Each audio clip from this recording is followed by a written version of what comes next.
તોરલ ને લઈને આવતા હતા જેસલ ને પછી વાણમાં બેઠા અને દરિયો તોફાને ચડ્યો તો હાવ હું કહેવાય ગભરાઈ ગયો કેટલો એમ નકર ઈ જેસલ જાડેજાનું નામ સાંભળે ને તો હારા હારા ગભરાઈ જાય ને છત્રી ઉઠે આ જેસલ જાડેજો પોતે ગભરાઈ ગયો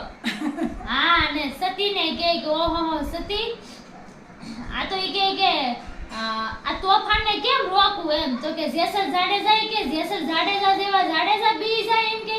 પણ કે હવે આમાં તો કેમ થાય એમ આ થોડું કોઈને લૂંટવું છે કોકને મારી નાખવું છે કે આ તો કાળ હામો આવ્યો એટલે તોરલને કહે સતી હવે તમે ઉગારો ત્યારે સતી કહે કે આ છે ને જાડેજા તમારા પાપનો ભાર વધી ગયો છે ને હવે આ પાપને બધાય પરકાશી નાખો અને ધર્મને સંભાળી લ્યો ને તો આ પછી તમારી બેડલીને હું નહીં બુડવા દઉં એટલે કહે છે કે પાપ તારો પર